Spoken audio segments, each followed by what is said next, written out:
Mother, how long have we been traveling? Approximately 24 days. Ash? Any suggestions from you or Mother? No, we're still collating. I've got access to Mother now, and I'll get my own answers. Thank you.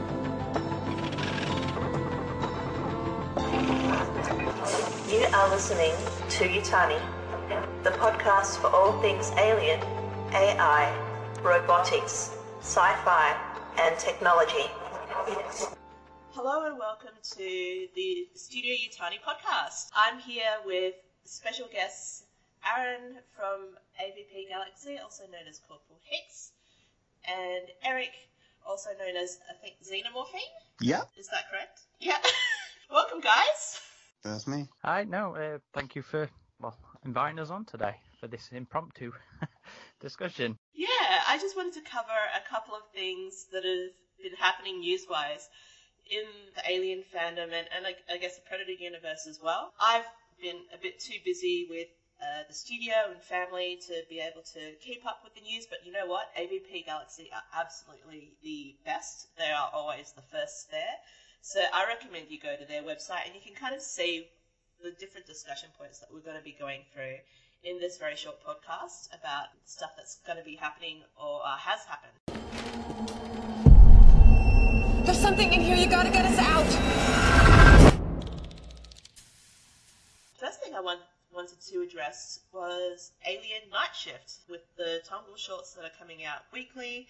I am aware that both Aaron and Adam have seen all of the short films, except Eric hasn't. So what has your experience been seeing it in the theatre versus seeing it on a smaller screen at home? Oh, that's a question for Adam, actually. I got him into the big screen stuff, but I didn't get to see it because it was all in America. I actually watched it on my PC, so I've actually it's been nice because I've been getting to watch it on my bigger telly as they've been released properly, as opposed to the screener links I was watching. So yeah, I can't speak to the massive cinema stuff, but it's been nice watching them on something that doesn't have my name plastered across it in a watermark. That's been fun. But from speaking to Adam and Mikey, who also went with Adam to watch them, they said it was a fantastic experience. You know, they said it didn't feel like watching small budget shorts. They felt like, you know, the visual quality was good enough up there that it just felt right at home, you know, with the theatrical releases. And what do you think about the, I guess, fandom reaction to the short films? Has it been overall, is it in line with what you experienced when you watched it? It seems to be.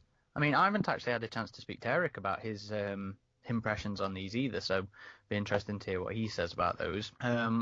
But yeah, I feel like the main reaction's been about what I felt. So yeah, it all seems to just be falling in line with what me and Mikey and Adam sort of discussed. We did a big review podcast a couple of weeks ago, and the reaction so far just seems to be following what we thought. It will be interesting to see how that continues, actually, because one of the ones coming up at the end I think is going to be pretty divisive, which I'm really interested in seeing how that goes down. I've listened to that podcast and I had to stop because I didn't want spoilers. Yeah, we did recommend that. Yeah, so I'm only up to where they've released the films so far.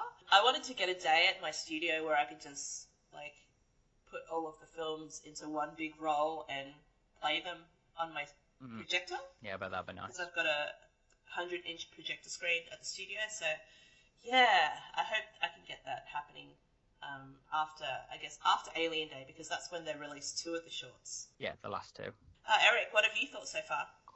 I think it's been a very interesting experience for those of us who sort of grown up on the YouTube stuff over the years, where about 90% of them have been like action figures that have been stop motion. Yeah. I think most people are probably impressed because this is the first time they've seen fan-created content for the large part, which has proper cinematography and lighting, although I will say that I've been impressed with a lot of the acting into productions. On the other hand, I have noted, because I've got some training in film and so on, I have noticed some of the more basic mistakes in, say, props and whatever, and I've thought to myself, instead of doing that, why didn't they just do this? But, you do that with any kind of film. I would say, for the most part, they have been quite impressive for what they are, because we haven't had... I was going to say something along these lines for ages, but we haven't had this kind of quality of, just things that ordinary fans have written as well as just acted in and so on. I think there has been that recent groundswell of people who are willing to give stuff from the Alienverse a second chance recently, because there was that backlash over the Blackout, wasn't it, Aaron? The game. Yeah, and as soon as people gave that a chance, they thought to themselves, oh, actually, that's not too bad. And so I think people are now starting to move away from the Ridley Scott vibe of, well, there's nothing you can do with the Alien now, to a feel of that actually, if you give people with a passion for this stuff, if you give them a shot, there's more, and there is, people can be inventive with this stuff, where they keep assuming that, well, if you give fans some money, they're just going to use pulse rifles and all that. And whereas some fans have reacted to this by saying, oh, enough of facehuggers, I just want to see pulse rifles, which is weird. But yeah, I think there has been that groundswell of that. Yeah, this is interesting content, but I do go back to my original feelings on this contest, that it was a shame that it was only open to people in America, wasn't it? Mm-hmm. Yeah, America, Canada. Yeah, and a lot of us were going, oh, if only, because we wanted to at least provide a script for something for consideration. But I think overall there has been a positive reaction. And myself, I'm kind of, I don't know, I'm middling. I'm sort of in that middle ground, that I've been impressed by the visual quality, the acting, but I think there is more that could be done. But then, having said that, I've only seen 3 episodes out of however many there are, so I'm not going to judge the whole thing before it's over. But yeah, it's been refreshing, I think is the word. It is nice people seem to be taking them for what they are as well. These are lower budget shorts made by fans. There might be fans in the profession, but there seems to be this perception of it being like a bit more expensive fan films. Yeah, I don't know where the figure of $30,000 came across, because I looked at the breakdown of the prize money. It was on the Tongle website, I believe. Yeah, it was divvied up. Yeah. So at every stage, everyone got some money. So I think it only ended up being $30,000 at the end, once they reached the final round. So at the beginning, they got $2,000 for storyboarding and things like that. Then they got another $5,000 for building the set and whatever. So it was all kind of divvied up into certain parts. So that's why I understand why some of the sets weren't as good, or some people were very effective in the use of their money and used pre-built stuff so that it didn't look too fan-made or cheap. I think that was one of the downfalls of containment, because you could actually see where the MDF board wasn't sprayed properly, and you could see the join lines and stuff like that. It's an impressive set. I would love to be able to have something like that. But at the same time, things like Specimen and even this most recent one, Night Shift, they were very effective in using pre-made sets that kind of do a callback to the universe. So it was very easy to just superimpose or add things on and for it to feel very in-universe without that cheapness of the look.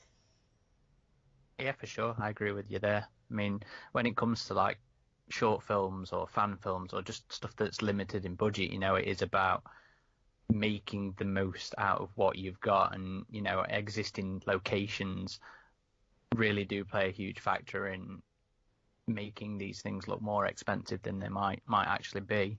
So yeah, some of them have done really good, and you'll see that in some of the later ones as well. Oh, I can't wait.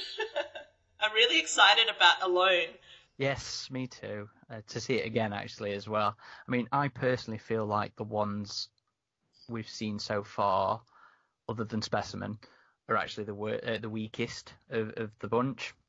So I think Specimen's up there, and then I think it just gets better for these next three that are coming out. That's interesting, the way that they've decided to show it. There have been fan films. You're saying about like doing the best with what you have. There are some fan films. There's one especially I remember. I think it was made in Italy. I can't remember. But it was literally alternate Alien 3 one. No. It's like set in the modern day. It's contemporary, and they're just basically using like an apartment building that I suppose some of the actors are already living in. And it starts out with like two Weyland-Yutani badged technicians down in the basement. But it's got this it's got a very Alien Isolation-esque use of light. They use lighting brilliantly. It's when one of the few fan films I've gone, wow, I'm blown away with what they could do with what they had to hand. And that was just using an ordinary building, no Alien-verse sort of technology in it or whatever, but it had a really nice feeling of dread. But, I mean, you have like the one that was the second one that got released with a dog, where they used just a lot of the vegetation and foliage to really good use. And yet the one that just got released, I remember that it was really nice to just see that callback with that little computer monitor thing that came up, and it looked completely like the old Alien cathode ray tube sort of display that came up there. So it's nice to see this stuff, but you don't need necessarily this kind of stuff, because I mean, you go back to Aliens was literally using the Blackpool power station for the alien nest. You don't need this stuff, but it definitely has helped these a great deal. But we shouldn't forget there are some fan efforts that they don't have access to this, but because they use cinematography really well, they're really successful as a result. Yeah. On that topic of fan-made content, there's a decent amount of fan-made stuff that's kind of slated to be released on Alien Day. One of which I'm really excited for is Ash, a fan fiction comic by Michael Scuderi, and also Aletharos by Devin Gill, and I believe even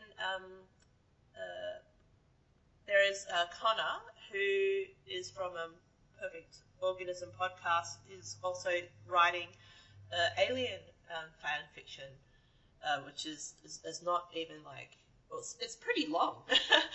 He's written a couple of thousand words, so yeah, I'm really excited about that. And I first found out about Ash, a fan fiction comic, through the AvP Galaxy forums. Could you guys share with me what your observations have been for fan-created content through the forums? It's not been as prolific as it used to be, but now that we've got these two new comics coming out, actually three, because there is another one that's just come out, I say just probably this last month or so, called Our Own. I found that one through Reddit, actually through RLV426.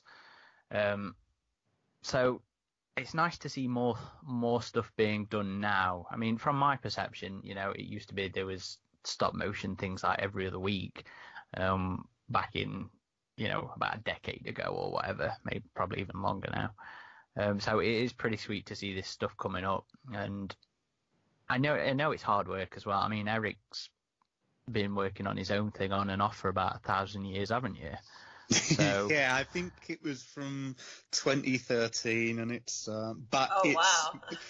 yeah, but that with me, I'm doing, because I've become a CGI artist through this project, but because every so often various aspects of it completely change, I have to go back and redo the whole thing because, say, like the rendering engine has changed or completely new ways of doing things have changed. I've had to go back and redo the whole thing. But I think right now I'm on that plateau where I'm completely happy with everything I'm putting out. So, but yeah, I've noticed the same as Aaron that back in the day, you just had this passion of people just wanting to make any old thing just to sort of like get their own contribution out there.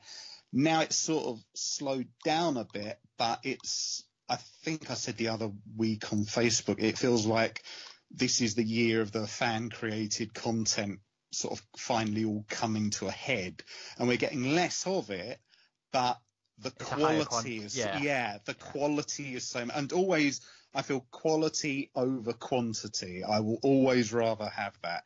Although I will say, Aaron's probably noticed this as well. It's with the AvP Galaxy. It's Alien and Predator, but there's way less fan created stuff for Predator only stuff compared to Alien only stuff. Whereas it used to be like a lot of it was like Alien versus Predator stuff, and that sort of died down. But there's way less Predator exclusive, like Predator-centric stuff that's put out compared to Alien-centric stuff that's put out. And I don't really know the reason for that. Yeah, I don't know the reason, because especially with there's been a recent film. It wasn't the reception for the Predator wasn't all that great, but you would have thought it would still kickstart a new generation of Predator fans going, well, even if we didn't like that, I'm going to put my own contribution out there, because that kind of came out when, Alien Resurrection, the first AvP thing came out for the Alien side of it.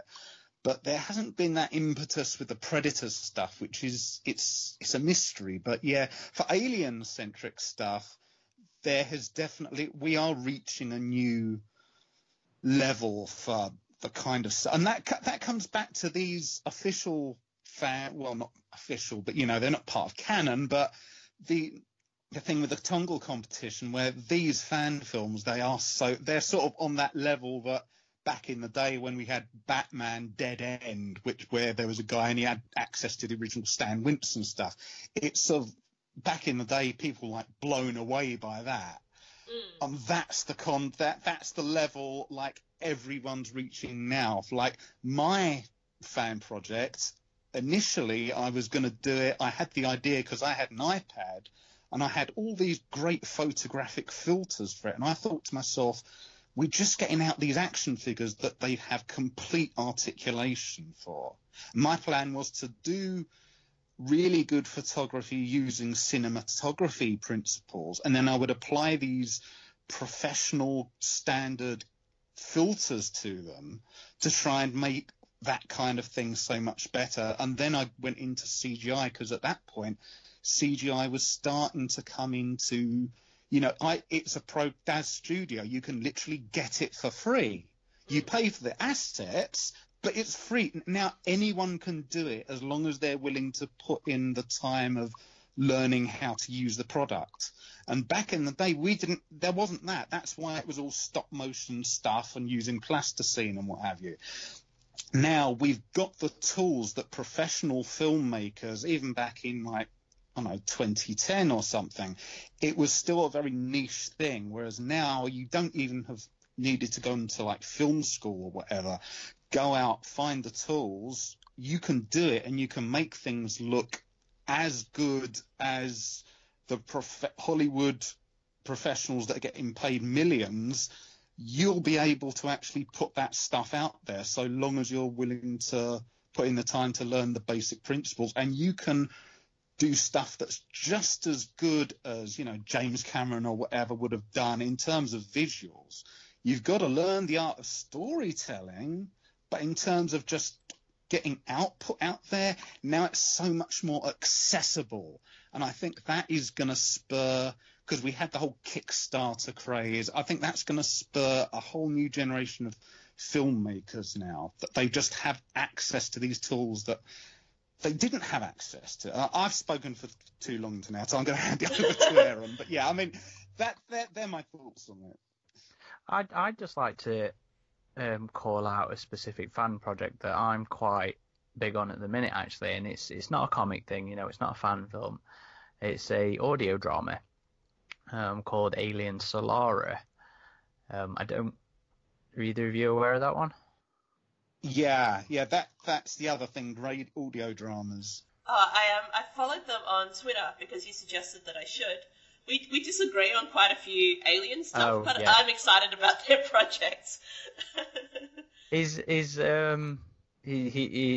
public persona is not massively enthusiastic, unfortunately. But I'm trying to think of a diplomatic way of putting that across. But the guy's stuff is fantastic. I love listening to his dramas, even if I might actually disagree with him occasionally on the boards as well. But that's a recent craze that I quite like is the audio drama stuff, and I'm glad. Yeah, and that's inspired you, hasn't it, recently? Yeah, I've been working on some stuff on and off. Again, one Alien, one Stargate. But that's like we're saying, it's the time and dedication to do these things. Unfortunately, I've got 1,000 things going off, so I don't get to sit down and just crack out things like I would like to.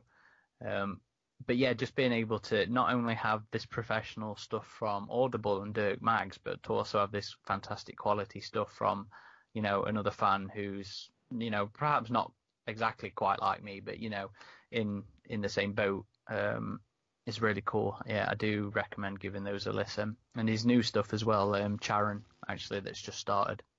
So go give that a listen. Alien Solara, Alien Charon. Oh, I've got so much stuff to catch up on. Yeah, I think that's sort of the audio drama stuff. I think that's been given a kick up the rear by the recent official audio adaptations of the Out of the Shadows and stuff now. Over the last 3 years. Yeah, but I think for someone who, they don't have action figures, they don't want to do CGI, they don't want to do, some of these are like literally hand-drawn cartoons, but they don't want to do those. Audio dramas are a perfectly viable outlet for that, as long as you just learn, the different tracks. At that point, it's just a matter of just piecing them together like a puzzle. You can totally weave a little bit more to it than that one, but yeah. Yeah, but basic. I mean, yeah, that's the fundamental. You can totally weave, as the recent official audio dramas have shown, you can totally weave a story in someone's imagination. Like the BBC have done this for years with stuff like Judge Dredd. I've still got an audio drama that was released at the time when Independence Day, the first one, came out. I've got that one.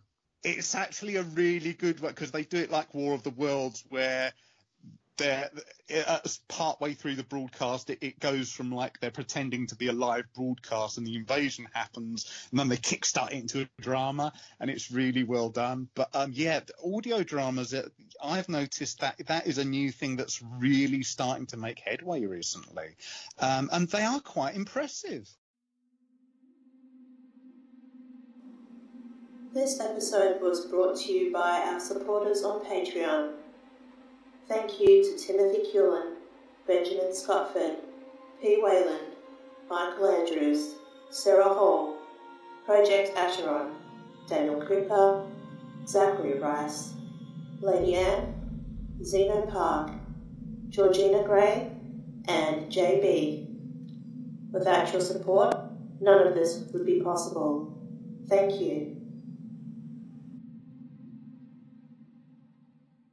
What I'm concerned about, especially with the fan film stuff, is I don't know whether you guys are aware, with Disney owning Star Wars, there was a recent Vader fan film called Shards of the Past, and there was a bit of drama in terms of having that fan film that was created monetized after they spent over $80,000 in the process of creating this film. and they were felt very betrayed. Lucasfilm stepped in and managed to take the monetization off and made this free production so that Disney and Warner Chappell weren't going to make money off this fan creation. Do you think that Alien might suffer this sort of thing in future now that Fox is owned by Disney? It got so bad that being foxed was a byword for having a cease and desist letter sent out. There have been quite a few Alien and Predator fan films and that over the years that they've had a cease and desist letter.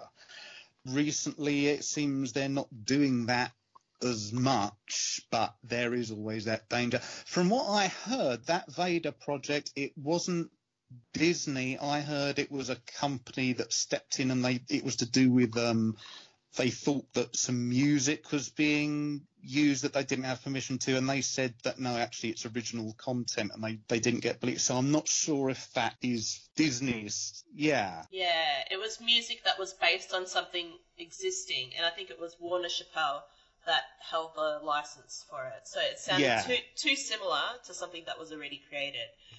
And I think that's the danger of anything that's fan created, because it's always going to be based on something that is already existing. Yeah, I always say, when people say I want to do an Alien script, I always say, first and foremost, if you're planning to put the time and energy into this and you want to get it done, always write it with a view to having it as a contingency that you can, if need be, turn it into an original science fiction thing with your own monster in it. Because if you're given a cease and desist thing, you can still carry on with it. And I believe Rico Ross, who played Frost, and Carrie Henn, who was Newt, they were involved in a fan film effort that got a cease and desist thing, but they turned the same basic story into an original thing, which is still being made, as I understand it. So always have a contingency, because there is definitely that danger, especially with Disney and Fox.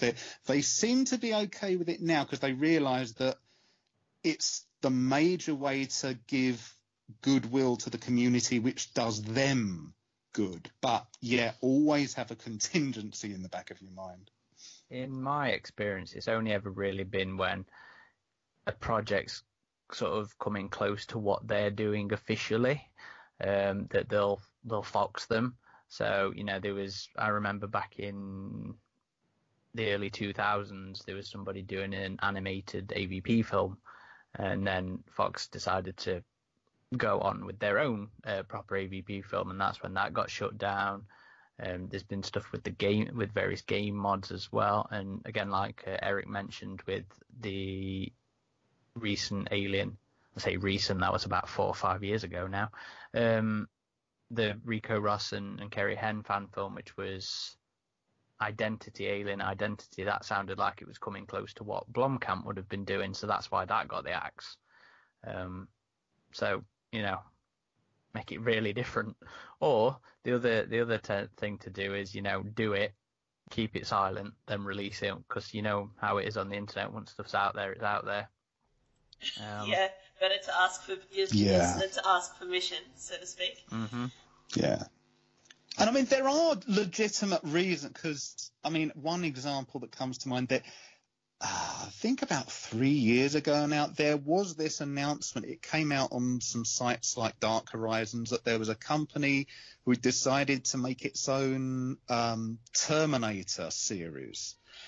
And the people who held the rights to Terminator, they were asked about it, and they said, excuse me, we haven't given out permission. And they were going to try and release it actually through as an official thing. They never even tried to seek out copyright holder information.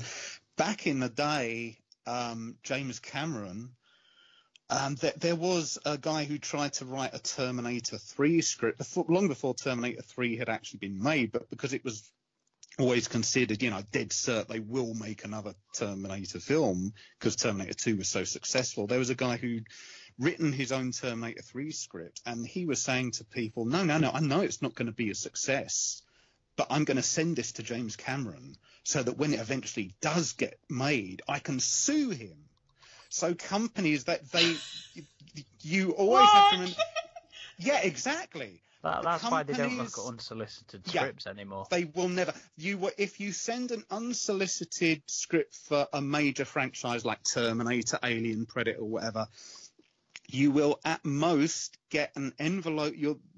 The envelope sent back with a tiny tear in the corner where the secretary has made sure there's a script inside of it, but it's their way of sending it back to you to say, we have not looked at this, we will not look at this, because they have to legally protect themselves. Because if they do make a film in the future which has a slight similarity to something someone has put in there, The Abyss or True Lies 2 script or whatever, even if they haven't actually had an agreement, they can claim in court, no, there's a similarity. I'm going to sue Fox or I'm going to sue Disney. So unfortunately, it's their way. They have to protect themselves against it because people are dicks. They will do this.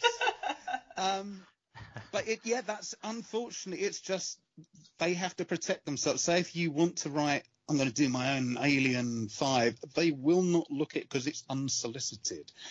And it's just how people have been through the years. So yeah, it's not good, but that's just the reality of the industry today. If they are not solicited, they will not look at them, unfortunately. That's understandable, and that's so horrible that people would do that. These are supposed to be fans. But I guess, that's just the way that people want to act. Well, yeah, I mean, it's in the case of the Terminator 3 guy, it wasn't that he was a fan. He was just doing a scheme to get rich quick. He just wanted to sue James Cameron because he knew James Cameron had a lot of money. It was just, he was just going to do that. It wasn't that he was a fan. He was just like, yeah, this is an easy way to make money. 0 2 6 Alien Day approaching and all of the stuff that's been finally listed on the Alien Universe website. Out of all of the releases, what are you looking forward to the most? What I'm looking forward to is not even on there yet, unfortunately. Oh, really?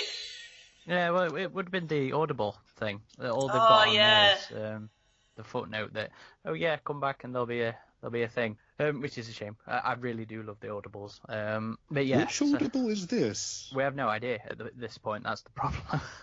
The last 3 it's years, just one you heard of that there was going to be one, but there's going to be one, yeah. But by this point, the last 3 years, we knew all about what was coming. This time round, we don't. All we know is they're going to announce the new one on Alien Day. I think it's because of the Fox Disney deal. I think they just really couldn't set anything in stone until the deal was done. And once the deal was done, it was like, okay, now we can keep going with what we were doing. Yeah, that's what I think it is. I don't imagine it'd be anything too massive. There'll have just been some delay in there somewhere, like you're saying. But other than that, I've only actually brought a couple of the... I brought like an anniversary pin and a anniversary coin. I didn't even know that those were available. Are they mentioned on the website? Xavi's doing them over here. Oh yeah, no, they're on Fanatic. One of the links on the Alien Universe page. Oh, I'm gonna have to have a look. Yeah, I looked at that page and it came up. Aaron has bought one of these, and I thought, what? It was very bizarre. I don't think it was you, but it was very... Fair enough. But yeah, that's the only real stuff I've got. Everything else that I'm really looking forward to is coming out, well after Alien Day, so stuff like the book, the making of book and the Blueprints book. Because otherwise, Blueprints book. I'm really looking forward to those. Didn't that get announced last Alien Day? And I might even be older than that. Yeah, oh, wow. It's been going for a while. Jeez. Quite a while. But it's good that they're so thorough. I mean, that's the only reason why it could be delayed this long, right? Possibly. I have no real complete understanding of the workings of publishing stuff. A lot of it's like, huh? Why would that work? Kind of. Yeah, scheduling is weird, is all you can really say. Like, it's a shame nothing. I mean, the art prints are easy enough to do for the day and stuff like that. But there's so much where it's coming out after that I'm more interested in. But that's just me. We're aware of some stuff that hasn't been, spoken of yet. But there's always, well, I mean, like the blackout thing, it was 50-50 as to whether even that was going to get released on schedule, especially because of the bad reception of what happened. But you can never look inside the mind of the executives. It's all the weirdest things can come up in terms of what they think. If we release it on that day, it's going to have too much competition from this thing, or we have to release it on this time because we want it to coincide with the other thing, and then that gets a scheduling conflict. Everyone's trying to read the minds of everyone else, and then they basically hope for the best, and then they can always withdraw that at the last moment. It's a very labyrinthine thing. Then you've got Avengers coming out on that day as well. Yeah. Oh yeah. Fortunately for me, it's a really full-on weekend. So I imagine most of the attention's actually going to be on the new Avengers. So that's unfortunate.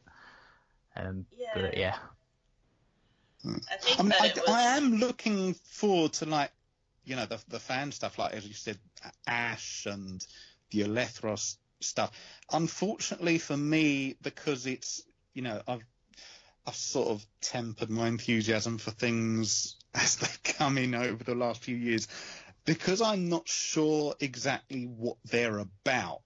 I just know, like, we've got this thing, it's coming, it's this thing is going to come. I'm very cautious, so I can't really get my own personal hype train up because I don't know what it's going to be about. It's going to be something I'm interested in, but I'm not going to say, yeah, I want to do that thing, because there's been so much stuff that's come out and I've just gone like, oh, okay, that was nice. It was like the Isolation animated thing that recently came out, where they did series. And I mean, from my perspective, because I wasn't able to progress far in the game, it was nice to know the story, but because it was literally retelling of exactly what the game events were, more or less, with some changes, a lot of people just went, oh, if I wanted to do that, I might as well have done the game or looked at it on YouTube. So recently there has been this feel of building up more hype than the end result is necessarily going to feel like it's worth. Yeah. So I think it's just that's a result unfortunate. of I think clickbait media and the way that things are working in fan circles in general at the moment, with people making really massive assumptions about things that are going to be released or things that are going to be happening. Definitely. It's kind of part of people's bread and butter to speculate, and people get caught up in other people's opinions and speculations, and that's when you kind of lead yourself or set yourself up for disappointment, I believe. Oh, yeah. I mean, look at the Alien 5 thing, and our AvP Galaxy forums, like 25% of it is just full of speculation and conjecture, and like at least a third of that are the people who are just full of negativity for it, saying, oh, it's just a fanboy thing and this, that and the other. And I, as like a moderator, I usually find myself stepping in, whether it be on that or the social media thing, and saying, well, none of us know what it was going to involve. We've just had some concept art and that's it. We don't know if it was going to be good, bad, or whatever. And don't blame him for the retcon angle, because now we know that was Sigourney Weaver. But it's like so much of it the fandom hype train is so self-generating at certain points, and there's just nothing you can do to put the brakes on that. It can be a self-sustaining thing, and then like the blackout thing, they build up like a lot of people genuinely thinking it's going to be the release of Alien 5, or it's going to be the release of Isolation 2, and then it was just like a mobile game, and they said, but I was led to believe, and I think to myself, you led yourself to believe that, or other people, but there was nothing that was given out about it. But people, they just whip themselves into that frenzy, unfortunately. And it's fine to get excited about stuff, but I think it's really dangerous to get yourself into this sort of expectation of you know exactly what's going to be happening, unless you have connections to people who are releasing this stuff. And even if you did, there's a massive slap of an NDA on that sort of information. You know, there's no way you're absolutely, definitely going to know what's going to be coming. And so that's why you should always leave your expectations open. Either open to disappointment or open to being surprised. So, yeah. Yeah, I've been saying for ages, just hope for the best, but prepare for the worst. And that's how I was with the Predator. And I'm glad I had that perspective, shall we say.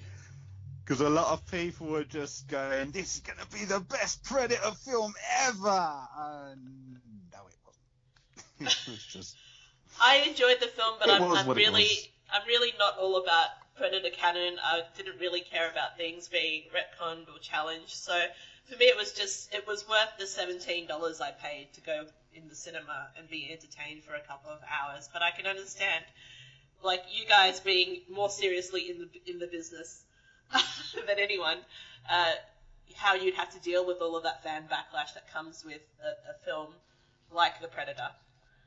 Oh yeah, the toxicity is like you wouldn't. But even when there are projects where like you agree with a lot of the views of, you think you were underwhelmed by something or whatever, but then when there's something like the reception to The Predator, the forums just get full of not just name calling, but memes up to your neck, everything, and you just.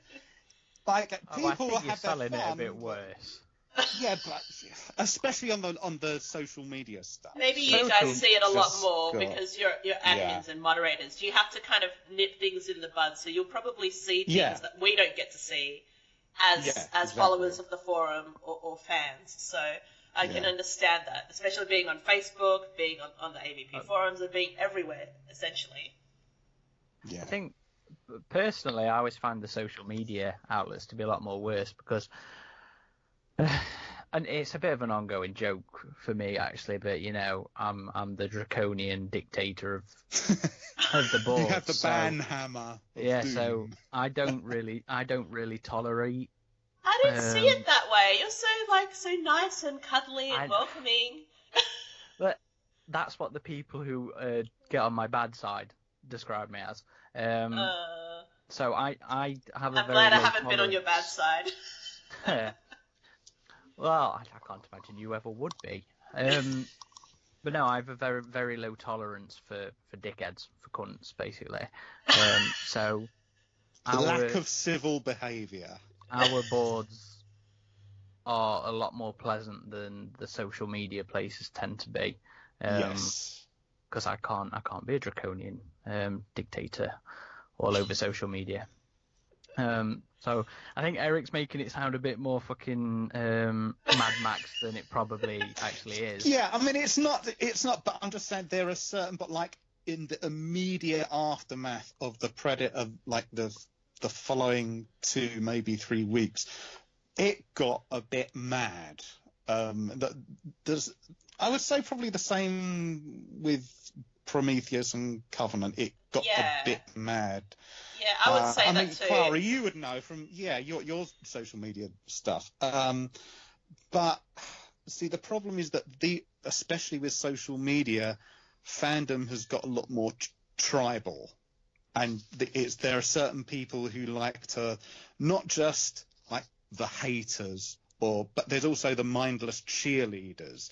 And like they're both two extremes. You can't let yourself be drawn to one or the other. You've just got to be like, I'm a fan of this stuff. I like this stuff, or I didn't. But give like constructive reason. Just don't name call other fans. You're not a true fan. That really gets on my goat when people say you're not a true fan if you didn't. Shit.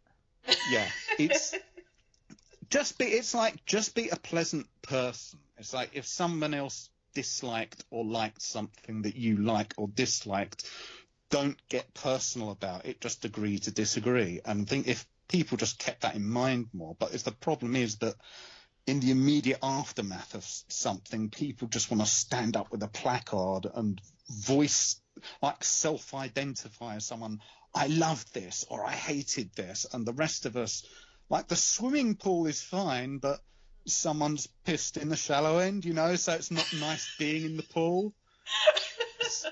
You know what I mean, though. I love that analogy. Yeah, but this is what I say. Most of the people in the pool are fine, but the chlorine is turning, that shade of blue where nobody wants to be in there. But I think it's getting a little bit better nowadays. But yeah, it's the next thing that comes along that's an official thing, it's probably going to happen again, whether it's good or bad. That's one of my pet peeves is that, at least I'm a true fan because of this, or, I'm a true fan because I do this, this, and this. And it just sounds so silly. It's like people sometimes measure it in how much of their bank account they shunted into the latest action figures and say, well, I don't collect them. Oh, well, I'm more of a true fan than you are. I'm thinking, no, it's just you're a collector. You collect more things. It doesn't make the other person any less of an enthusiast. Like the other person could have more knowledge about whatever. It's just that they don't want to spend money on it. Yeah. And it's I know people who've just gotten into Alien in the last year or so, and they're constantly being belittled or bullied by people who've been in the fandom for longer just because of the amount of time they've been into the films. It's kind of disheartening, and it's really horrible for people who've just joined the fandom because, we're all supposed to be fans. We're all supposed to support each other. We all like the same thing. It doesn't need to become a competition. No. That's exactly the kind of stuff I don't tolerate, so, yeah. And I'm sure I've got a bit of a reputation for being like the cynical one, because I'm not. When Ridge Tarper and Aaron, they give out their top scores of whatever, I'm usually the one that gives out a lower score. But I try to not like name call or just say, I thought this is a load of whatever. I try to be constructive as to why I think this or how I feel it could have been improved.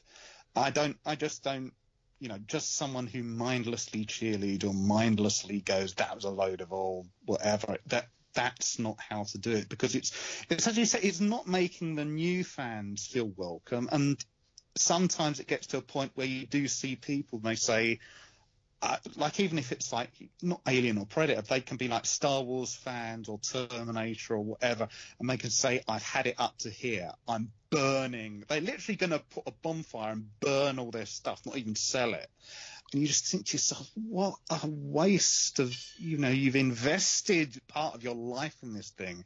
Don't feel anyone else has the right to take your enthusiasm. If you feel that way, just step away from it. But yeah, it's always keep in mind, like, even if you don't personally feel something is great, you don't have to.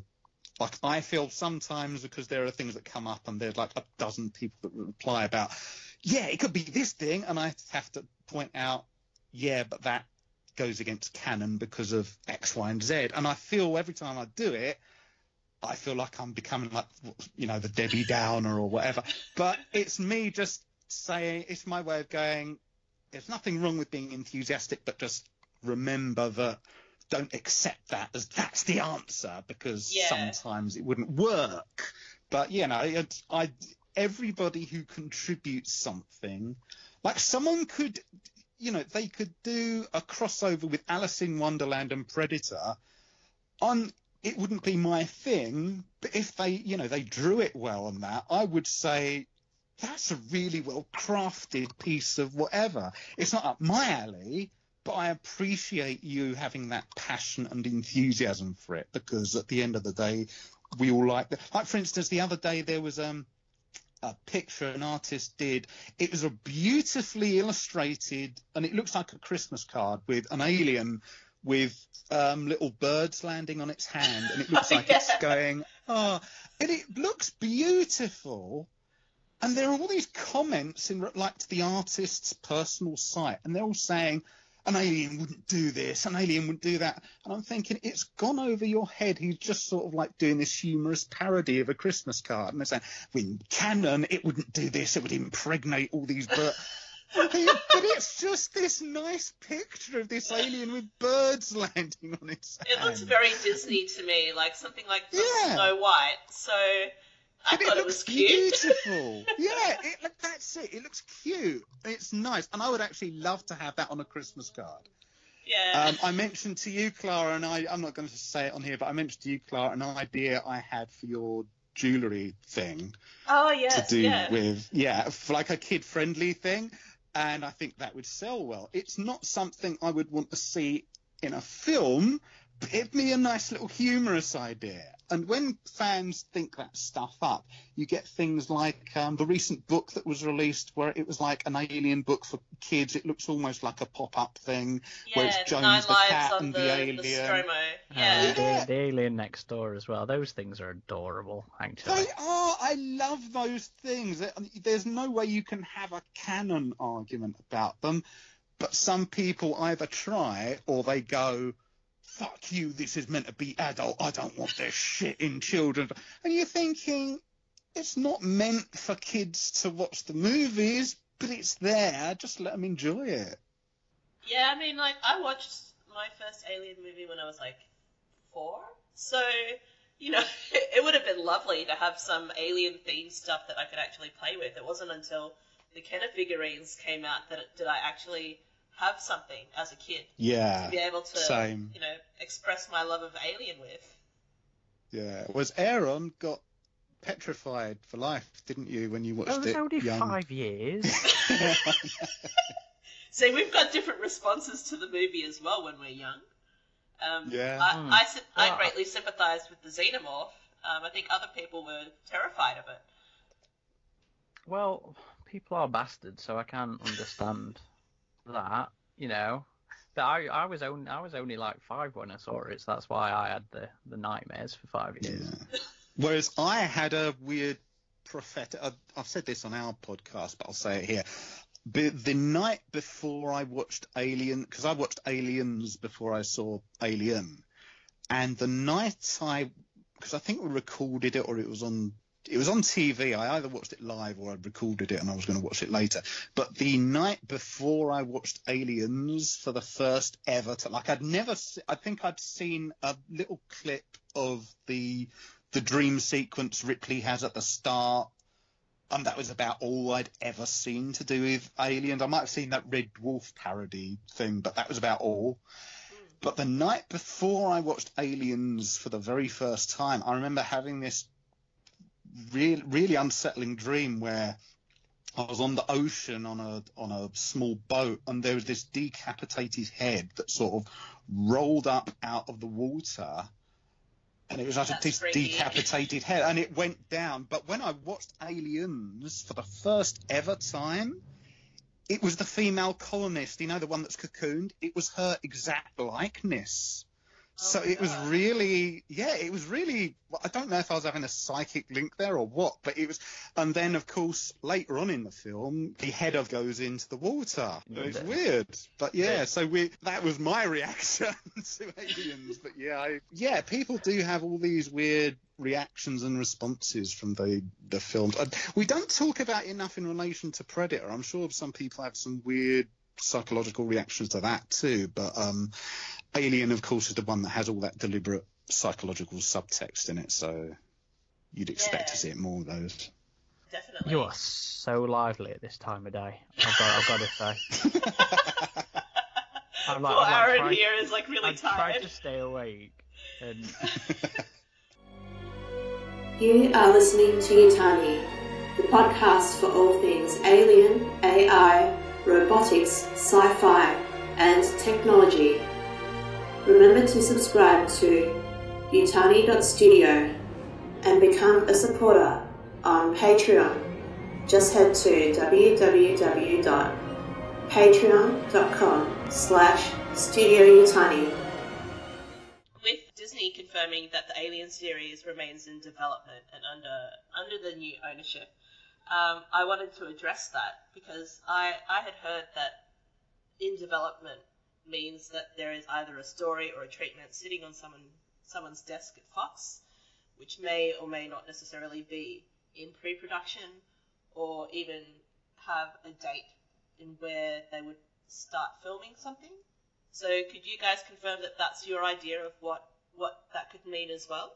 I think it just means they're willing, they're not shelving it. They're going to keep moving forwards with it because as far as anybody knew, Scott and Emma Watts, who was the VP, I think that's the right way around, were working on stuff anyway. How active that working was, we don't know. I don't think it necessarily means that there's something cracking off right now that we don't know about. I think it just means that it's going to remain alive. They are still entertaining the notion of whatever Scott's working on. But I think the more important thing from that is just to note that they're not shelving it, and it's not. I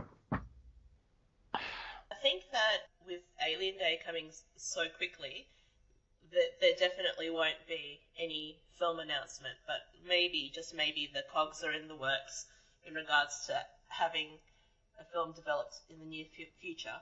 Yeah, possibly something like that. I mean, I don't expect any announcements or anything. I mean, not for a while. Yeah. I mean, AvP Galaxy can actually exclusively reveal. We have no idea. I think the thing is that because it was someone leaked that the footage they showed was from Covenant, some people took that ball and they assumed, that means they're going to do the prequels. But I think they probably just showed that because it was the most recent example of an alien-related project. It doesn't mean they are definitely going to do the more prequels. It just means that's the most recent project they've done. Like, if they did this back in the mid-90s, they would have probably shown footage from Alien 3. It's just the most recent example they've got of footage that they had to hand. I don't think people should read many more than that into it. It could also mean that they might do some games maybe instead of films for a while. We know there's the game coming up soon anyway, and if that's going to be anything like Destiny like we think it is, then that'll be a multi-year long venture anyway. That's true, But it's all a matter of wait and see. I think if Star Wars was anything to go by, probably before this actually got settled, Disney had a meeting and they decided, right, get everything from the archive out here. Let's see what we can throw away, what we can cannibalize, what we can use for future stuff. Let's have some brainstorming sessions. And they're probably going to invite a number of writers, and they're going to ask them, what would you do if we could offer you something to do with Alien? And they will have a series of pitches, and they won't necessarily use them, but they'll put them on the back burner, and they won't be the head executives. They'll be their subordinates who are told to sort the wheat from the chaff, and they will go through everything. And we probably will not hear any concrete future plans, as opposed to the plans that Fox already had in the works, whatever they might be. None of those are going to be particularly expensive because they were undergoing a merger. They don't have the money to do anything major until now. And we probably won't hear anything for new plans until, I'd say a year, maybe a bit sooner, but probably a year down the road. And at which point we might hear some stirrings about they are making some movements on whatever. But until then, I think it's just that they want to keep their options open. They know that their shareholders will think in terms of if the Alien property is properly handled, it is potentially very lucrative. But keep in mind that it was a meeting for shareholders and such. It wasn't a meeting for this is what we're going to do in the coming year. It wasn't that sort of thing. Well, if you mean this last thing, it was CinemaCon, wasn't it? So it was for the Oh yeah, it was yeah, for yeah. the distributors and stuff like that. Yeah. Not. But it wasn't them putting out like these are the new licensed things we want to give out. No, It's it wasn't just them an announcement saying of coming stuff. It was we would like to continue with this because it will make money, but they haven't necessarily thought through what they're going to do, because we would have heard something else through the grapevine, through, shall I say, some other outlets, not the typical ones everyone expects, but these things do come out through other avenues, and there's been nothing come out through them as far as I'm aware. Yeah, like the Hollywood Reporter or Variety, I find always release official stuff. Yeah, it's also things to do with like licensed copyright things and things like that they do well in advance. Also, one of the first things you will probably notice that they will put down a number of website domains that they want to have, their property. Not that they're going to make them, but they want to have ownership of those website domains. And they will be a bunch of titles. And you'll notice this, what they did with the Star Wars films. They want a bunch of, they're not necessarily going to use all those titles, but they will want to have them as just contingencies. And there hasn't even been anything like that. So I think we're going to see stuff put through the Alien Anthology YouTube thing, things like that, but no major scale things yet. Right now I'm sure it's all in planning stage, but they've got like their streaming channel to consider. They've got a lot of content, but I'm sure they want to tell distributors, shareholders, Alien is something we're going to do things, not necessarily under Disney banner, under the Fox banner, but it's not going to be family friendly things as a lot of people assume. They're probably going to keep it on the same level, but they themselves don't know what they're going to do yet. They've got to go through the brainstorming. On behalf of Studio Utani, I would like to thank our community supporters: Perfect Organism Podcast, AvP Galaxy, Nostromo Files, LV426 Discord, Aliens Gateway Station Facebook group, and Project Acheron on YouTube.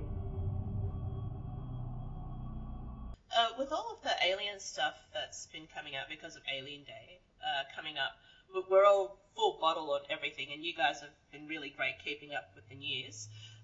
The stuff, because of the Predator and the way it wasn't as successful in the cinema, it hasn't really slowed down in terms of the comics. So Archie's comics is coming out, Archie vs. Predator 2, which is like nearly 10 years ago that this crossover was visited.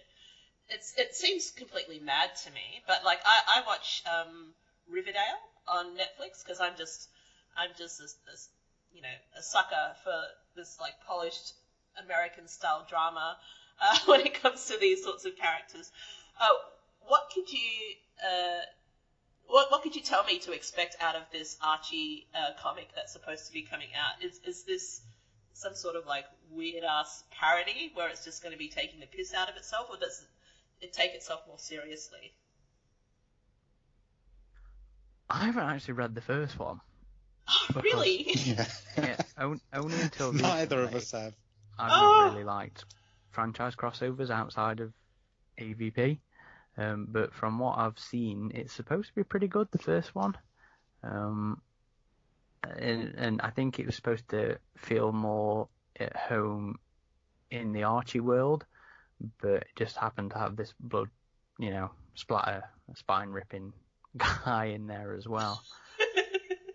So, peripherally, I believe it's supposed to be a decent crossover. Hopefully the second one will be more of the same. I'm actually quite interested to go and find the first one now. Yeah, me too. Because, yeah, I'd forgotten to, yeah.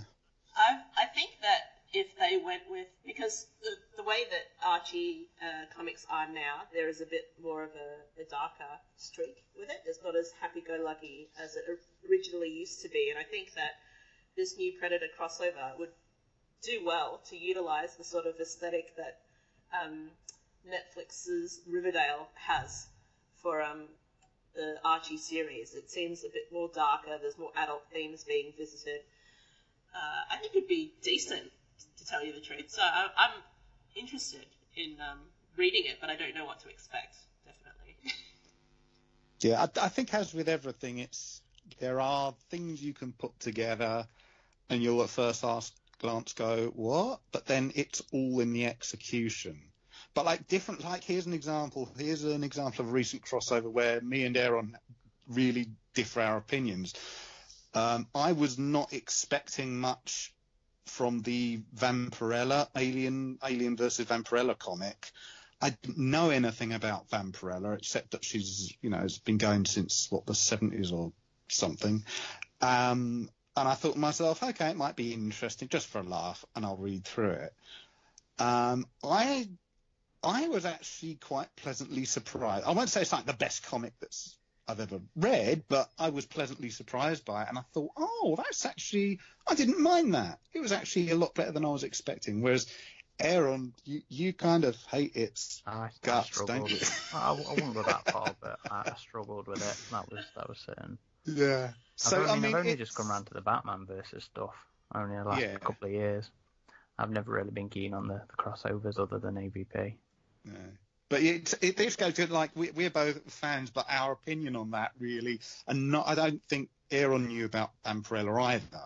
But I thought that was well done for what it was. I thought, in terms of how you would fuse those continuities together, I didn't mind it. I thought, that was I wasn't going to think this needs to be canon, but it wasn't bad. I thought that was executed quite well. And there are other things like, let's see, the Alien versus Predator versus Terminator, and that's one of those things where you could think, you think, how can you do that wrong? And it was not only probably the most awful, in the series of comics that they've ever done, but it was a comic which included Ripley 8, so they tried to, do the canon thing, take account of Alien Resurrection, and spoiler alert, it's a story where presumably Fox said, Ripley 8 can be killed in it. That's the end of her stories forever. And it was it's so much lost potential. Let's put it diplomatically, But it's just one of those things where you think Alien versus Predator versus Terminator. I don't know how you can't make the timelines match up, but you could do something interesting with it. And this was the exact opposite of how you would imagine it to be. So it's something with so much potential, and yet Alien versus Vampirella. I give it a go. Actually, I didn't mind that. So it's all in the writing and how something is executed. I will never say, just because I've heard of that, it's got to be awful. I might, but I will give it a chance. I read somewhere one of my friends, I can't remember who it was, is a really big fan of Vampirella. Got all of the comics, got the figurines, everything, and they were really, really looking forward to this crossover. And when they read it, they said it was just so empty. It seemed like it hit all of the marks for the crossover, but it had nothing. Vampirella's character was not true to her, and it kind of she was sacrificed for the sake of the story, which he felt. So it was just disappointing to him, and that's what made me not want to read it at all, because this guy who is a fan of both franchises and then tells me that the comic was a letdown. It's then I'll avoid it. But I mean, again, I don't know much about Vampirella aside from she's a vampire. So from my perspective, I'm not coming at it with that baggage. I just wanted an entertaining story. So from that's someone who is aware of the backstory, you see. So your mileage may vary, so to speak. Yeah, I guess it's the same as the Predator. Like, I found that entertaining, and you guys found it amazingly disappointing. So maybe it has something to do with knowing the characters and the universe. Yeah, I mean, my perspective, I was underwhelmed from a filmmaking perspective, not necessarily the canon of this, that, and the other, but I felt it should have been executed way better than it was, and it's one of those things that should have been better, not just could have been, but should have been better. But I can understand also how someone would just sit back and just be entertained by it. I mean, I'm not one of those fans that just goes, that was the biggest file. Because I can see entertainment value in it. It's just that from a filmmaking perspective, I just thought it should have been done so much better. But having said that, there was a huge chunk of it that was cut out. So... I mean, Aaron, you were the one when we reviewed it together, and you said that you just loved it for the loonies and all that, but your score has since petered out. Declined quite drastically, yeah. Yeah. You are listening to Yutani, the podcast for all things alien, AI, robotics, sci-fi, and technology. Remember to subscribe to Yutani.studio and become a supporter on Patreon. Just head to www.patreon.com/Studio Yutani. Oh, okay. I just want to cover one last news item because Aaron's falling asleep right now. I can hear it. I'm also trying to risk waking up the girlfriend as well. That's not going very well. That too. With Protos stopping the production of the AvP game expansions. Now, I only just bought the Protos game last year and started painting my figurines. I haven't even really managed to get together a game properly yet and finish it. And I was going to look forward to buying more of the expansions as I got into it. Now they're discontinuing it. How do you guys feel about something like that? Because heartbroken. I know you play this regularly. I follow you on Twitter every time you talk about starting the game and how you're progressing. I really get wrapped up in the drama of it all. And then now to hear this happening is just, it's really sad. Yeah. Is there any really recommendations? Is there any recommendations for a new follower or fan like me to any of the particular items that I should snap up before it disappears? One of everything. It's going to cost me a lot of money. Yeah. No, They've got a big sale on, haven't they? Yeah, right it's now, 40% off at the minute. Yeah. Really, it's just, I'd say just focus on getting some more warriors. Maybe get a queen, maybe get a Praetorian or a Praetorian, sorry. Another squad of Marines, maybe some commandos. If money's, an issue, which of course for everybody it's going to be really, unless you're one of those crazy people. Oh yeah, totally crazy. I've seen some people posting, shopping carts that I'm sat here immensely jealous of. You get that with things like Warhammer, though. People spend untold...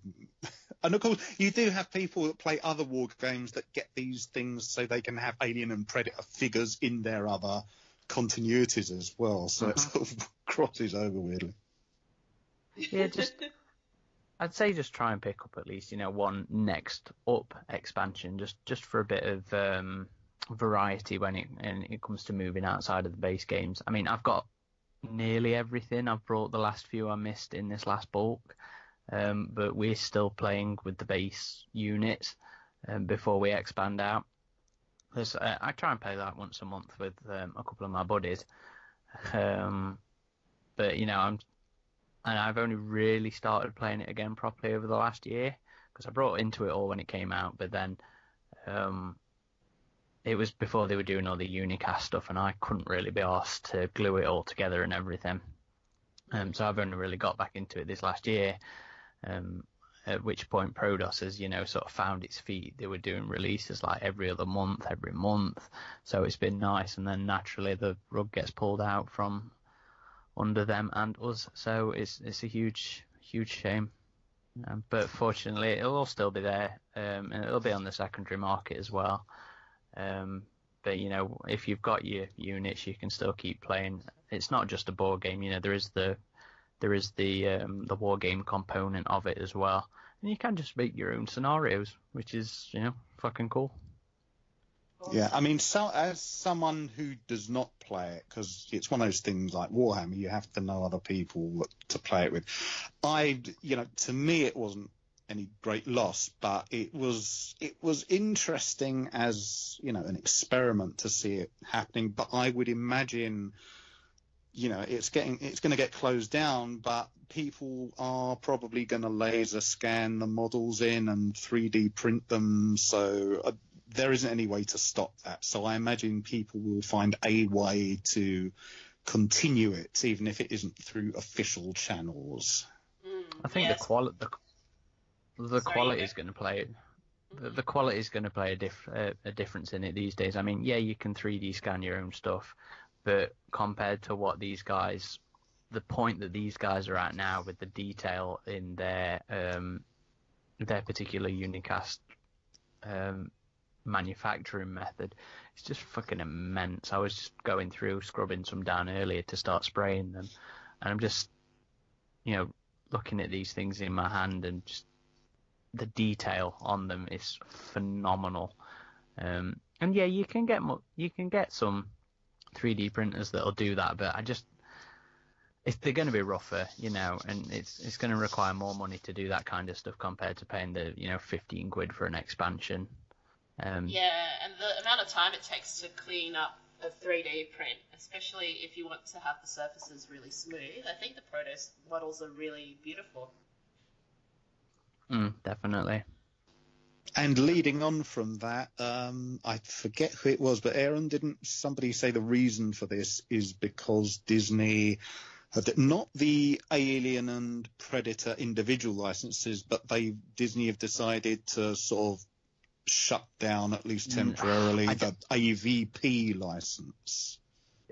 We don't really know. There's no clear picture of it yet, unfortunately, because Dark Horse is saying they've still got theirs. So it's all just conjecture at this point. And to be honest, I wish I'd have never mentioned it. Yeah, there was a bit of a, oh my god, my brain is exploding. Because people thought it means they're going to shut everything to do with Alien Predator down. And I was just thinking to myself, well, even if it's true, it just means it's going dormant until they figure out what to do with it. So Disney have their own manufacturers when it comes to toys. We know that they are the merchandise kings in regards to toy manufacturer and stuff. So there's no doubt that they go with who they're comfortable with and who they can get a really good price with. So, yeah. I imagine it would be that, if anything. I'm sure there'll be some internal studio politics, like you say. Well, it's just ask yourself, if you were Disney, would you want to just stomp down permanently on something as potentially lucrative as Alien versus Predator, even if it's just for, EU stuff? No, because that's the combined thing of, if you do it right, there's the profit potentially of that is huge, and Disney if nothing else, it's about making profit. So I wouldn't worry about it. This is true. So is there anything else you guys would like to talk about or say before we end this unexpectedly long news podcast that we've put together this weekend? Only the short recap ended up about as long as I expected. Yeah, me too. Oh well. The moment you said we're just going to go over the news items and it's going to be about the this, that, and the other, I think, oh yeah, that's what we say on our podcast just before we do one that's like 5 hours long. That's true. That's been a laugh. It's been a laugh. As long as we have fun doing it. Yeah, I've never really spoken to you guys before, and we've all known each other for at least a year and a bit now through the Alien fandom. Must be longer now. 2 years. I know. Surely. Aaron was like 12 when we started. Well, with me anyway.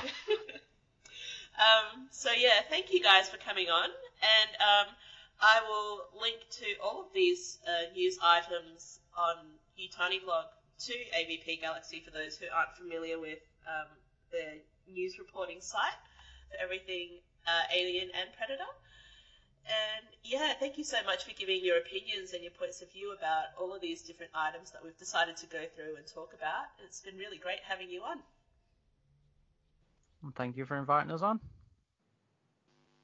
Yeah, and I contribute for the Utani blog as well as fandom, so I will probably be posting stuff there as well. That's right. This could be an official welcome to Eric Adams as one of our Utani bloggers. That's true.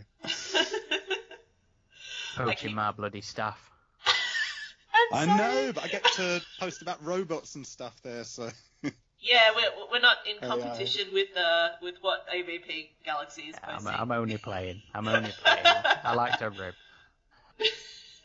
I know. At first I was like stalking you on Twitter and stealing all of your interviews, like with Alex White and Tristan Jones and Rich Top's next. Yes. Some bloody cultural favoritism going off there with Tristan. Oh yes. It's only because I can like sticking together. I can bug him at work in person. You can't go in there and bug him personally. That's the problem. No, it's true. This is true. I've got some unconfirmed plans for Alien Day. I think I'm going to watch the director's cut with Tristan and Ev Shippard, which will be really cool. And I think Project Asheron, a YouTuber, will be flying down from Sydney to Melbourne, and I'll be spending the day with him and doing some alien-related stuff. So that's going to be really exciting. Is that going to be the original film, or? Yeah, the original Alien film. Yeah. So we're going to watch that at the Astor Theatre. What have you guys got planned for Alien Day? Is it all secret, or are we allowed to let people know? No, it's fine. Eric and I actually recorded an interview with Carrie Henn to release on Alien Day, so that'll be up then as well. I've been working on a lore video to go up on the YouTube channel as well, but that'll depend on whether I can get my lazy ass into gear and get that finished in time. Otherwise, that's really it. You know, I'm really sat in front of the PC looking for any news and releases and stuff coming out. Yeah, that's it. Yeah, Alien Day can be very exhausting, trying to keep up with all the Alien Universe stuff and what they're posting. Yeah, but it's fun as well. Oh yeah, absolutely. It was. Last year it was. People going crazy, like alien recipes and everything. That was a lot of fun. I haven't tried that yet. I'm going to have to try it this year. I'm supposed to be... Facehugger pie. I'm supposed to be interviewing J.W. Rinsler about the making of Alien book, but I'm still yet to cement a time in as to talking to him about it because he's in California. So, yeah, we'll see. If anyone has any questions for him, just comment on the blog or contact me on our Utani Patreon. And, yeah, I'll forward the questions to him and we can talk about that. And I think I'm scheduling it to release on Alien Day, but let's see how my schedule goes because I'm pretty full for the 2 days leading up to American Alien Day as opposed to Australian Alien Day, which takes place beforehand. It does. Time zone fun. You get to have it twice. Oh, yes, and I get to be so very tired. Mm-hmm. Just do a 24-hour live stream of playing the games and just like that you just die at the end of it. Oh, yeah. Oh. I always die way before that. Thanks for coming on. Thanks for talking. I'll let you guys go now so you guys can go get some sleep. I'm going to go have some lunch. So, have a good day, Clara. Thank you again. Thank you, everybody, for listening to Studio Utani Podcast. This is Mother signing off, and also... This is Aaron Percival. This is Eric Adams. Signing off. Getting to the chopper. That's Predator-themed episode. I know, but we're AvP Galaxy. That's true. Remember to like, share, or support Studio Utani on Patreon, and subscribe to utani.studio to stay up to date. Transmission complete. This is Mother 9000, signing off.